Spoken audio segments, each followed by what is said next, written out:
देख रहे हैं आकांक्षा न्यूज। आइए आपको गया की ताज़ी खबरें दिखाते हैं। अत्रि विधानसभा से एनडीए के उम्मीदवार हम पार्टी के रोमित कुमार सिंह बने हैं और उन्होंने जनसभा को भी संबोधित किया। जीतन राम मांझी ने लोगों को संबोधित करते हुए कहा कि मैंने बित्थो बांध बनाने का पुरजोर प्रोजेक्ट दिया है और जल्द ही बनकर तैयार होगा और मेरा एक ही मकसद है कि हम अत्रि विधानसभा को उजागर करें, फिर से इसका विकास करें। जो विकास बाकी है उसको करने का प्रयास करेंगे। ये मेरा गृह गांव है और इस गांव में मैं पला बड़ा हूँ। यहाँ मेरा नानी घर है। बहुत सा परिवार मेरा इस विधानसभा में है और मैं इस विधानसभा का विकास करना चाहता हूँ। किसी का एक छत्र राज है, उसे मैं तोड़कर क्षत्रिय राज करना चाहता हूँ। आइए देखते हैं एक रिपोर्ट। मैं धर्मेंद्र कुमार गया, आकांक्षा न्यूज। हिंदुस्तान अवाम मोर्चा सेकुलर के उम्मीदवार रोमित कुमार जी के नॉमिनेशन होले है।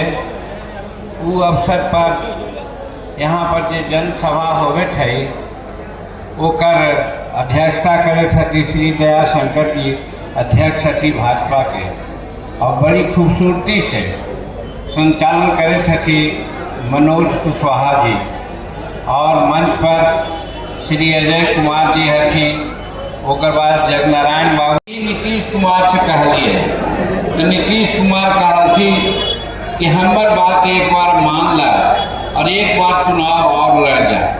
तो हम लाली इमामगंज से जीतलिए और जीत करके आज जब 80 बरस की उम्र हो गई, आज हम 81 बरस पूरा कर ले ली है, 82 बरस में हमारा एंट्री होले है।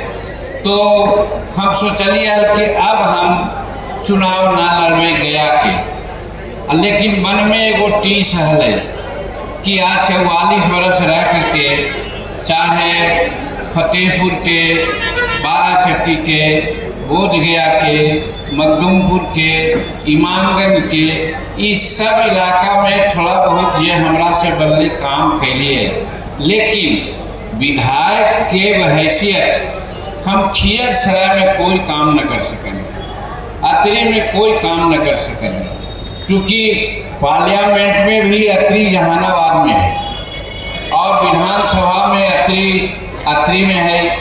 ये गया कंस्टिट्यूंसी में ना आवे पार्लियामेंट में, तो हमारा मन में एक जरूर टीस है कि भाई गया के तो हमारा कोई कारण से मौका मिल गए, और देख लूँ कि नरेंद्र मोदी जी की मीटिंग में हम कह लिए है कि माननीय प्रधानमंत्री जी अपने बनारस के एमपी हथी और बनारस में कॉरिडोर बना देथिन है, तो गया में भी कॉरिडोर बने के चाहिए, चाहे बोधगया के होवे चाहे विष्णुपद के होवे।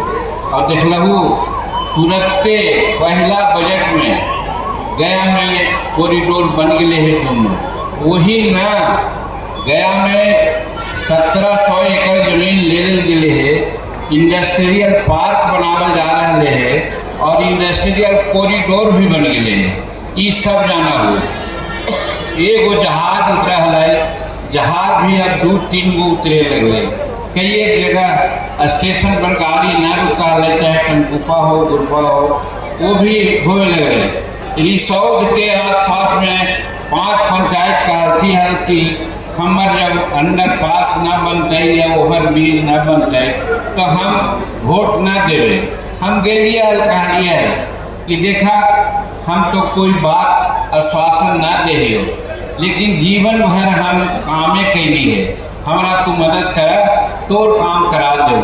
भगवान की कृपा से, तोहनी के आशीर्वाद से वह काम आज हो रहे हैं। तो कहे के मतलब गया के काम करेला हमरा एगो खाली टीस है, बाकी सब काम गया में हो गए। अब हम मरबे भी ना तो हमरा कोई दुख ना होता है। एक ही दुख है कि ये जो फल्गु नदी है और ऊपर में निरंजना नदी कहावल जा है, ये अंतर सदीला है, एकरा में पानी न आवे।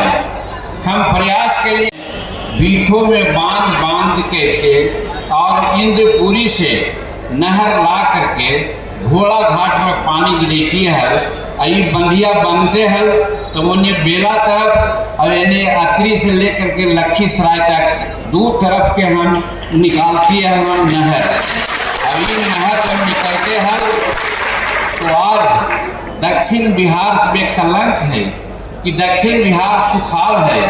हमरा यही लगले कि हमारे जन्म तो बेकार न है, हम जन्म लिए हमरा तो भगवान से मुख्यमंत्री बना देती, भारत के मंत्री भी बना देती, लेकिन हम खियसराय या दक्षिणी बिहार के लिए तो कुछ न के लिए ये वजह से भैया बहनी हमारा बड़ा दिमाग में लगे जो कचोट है कि हम कैसे लिए हम वहाँ से इंद्रपुरी से पानी हम एक प्रयास के लिए है। तो हनी सब प्रबुद्ध आदमी है, वो बतावल चाहिए और खास करके मीडिया के साथी के लोग बतावल चाहिए। जब सेंट्रल वाटर कमीशन के लिखली है तो वो कहलके कि सोन में पानी ना है, तो जाना हो कि ये काम में लगा है वो अपना सब कुछ आगे पीछे सोचा है, लेकिन हमरा समझ में आइले उनका बतैलिए कि 1973 में गफूर साहब मुख्यमंत्री हलथी तो भारत सरकार, मध्य प्रदेश सरकार, बिहार सरकार और उत्तर प्रदेश सरकार चारों में एक एग्रीमेंट होले है और वो एग्रीमेंट के बाद सागर योजना एग्रीमेंट कर बतावल जाए।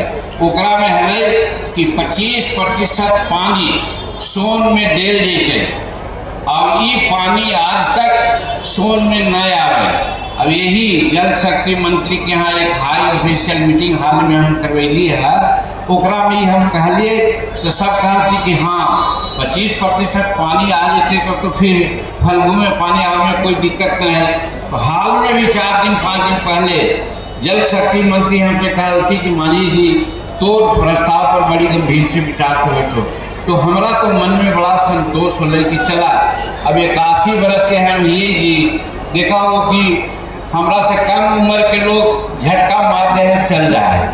हमरा बाल बच्चा के हम कह दिलिए कि देखा कखनी हम पीपल के पत्ता ही हो, कखनी हवा मार तो कखनी हम चले वो कोई ठीक ना हो, लेकिन हम कर दिए है गया के लिए तनी सु बाकी हो लगा हो कि भगवान हमारा बचावल चाहा तो उन सब कमा करावेला और एकरा में हम लग गई है। और हमारा अंतिम इच्छा है कि सोन से पानी आवे फल्गु में और फल्गु से घोड़ा घाट के नज़दीक से नहर निकले तो दक्षिण होते होते सब वहाँ लखीसराय तक पानी जाए, इन्हें बेला मजदूर सब पानी जाए कि दक्षिण बिहार में सुखाल की स्थिति न हो।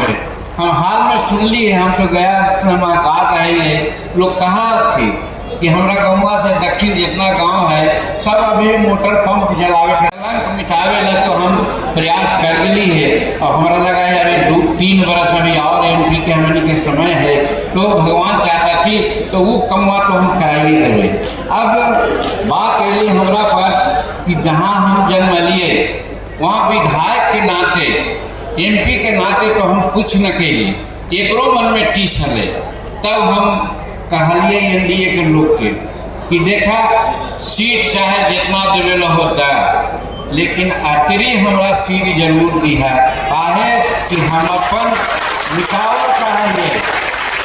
ये सपना हम गया के लिए कैली है वही सपना हम अतरी के लिए भी करे थे, मिटावल चाहिए यात्री में जो काम ना होले वो करे।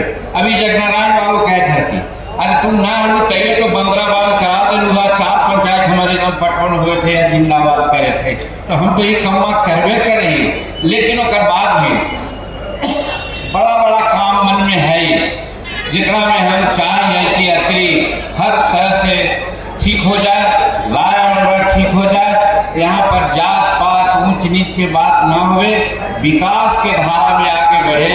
ये हमारे नरेंद्र मोदी जी के सपना है कि सबके प्रयास, सबके विश्वास, सबके साथ विकास होने के चाहिए, वही विकास हम अतरी में करना चाहिए।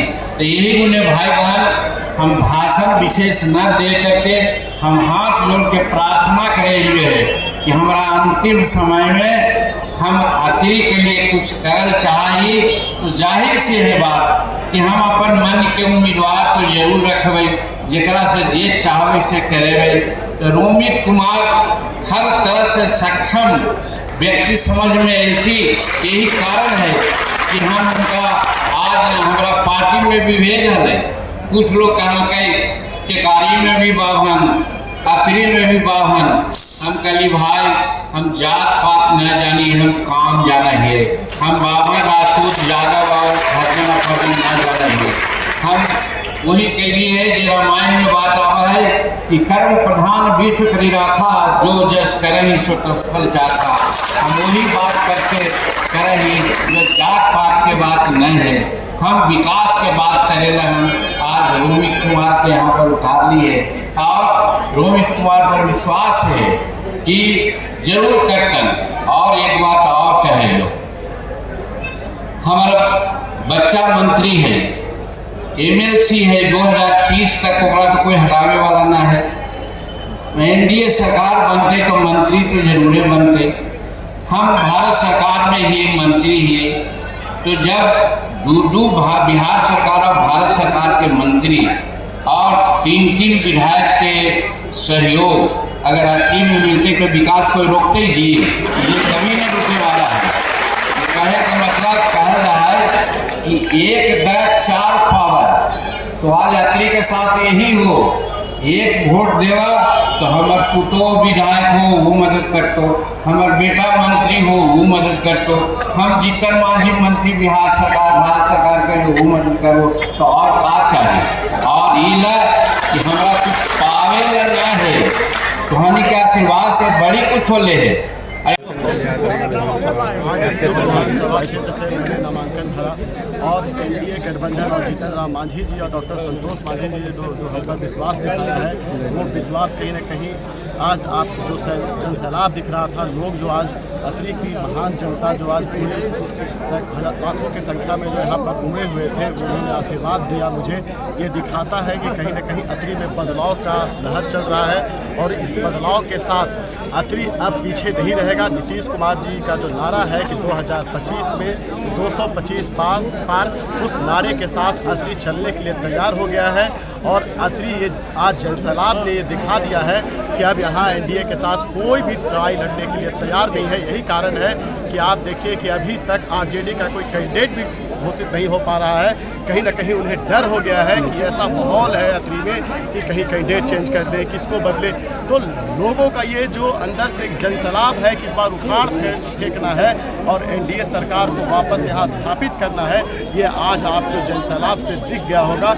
और बहुत सारे लोग यहाँ बोलते हैं कि हम छतरी हैं, तो अतरी का कोई छतरी नहीं, अतरी का सिर्फ एक ही छतरी है, वो यहाँ की महान जनता है। और यहाँ की महान जनता जो चाहेगी वही होगा। और इस बार एक बदलाव की नींव रख दी गई है और ये पूरे क्षेत्र में 14 तारीख को जब रिजल्ट आएगा तो आप देखिएगा कि अतरी इस बार विकास की धारा के साथ चलने के लिए बेताब बैठी हुई।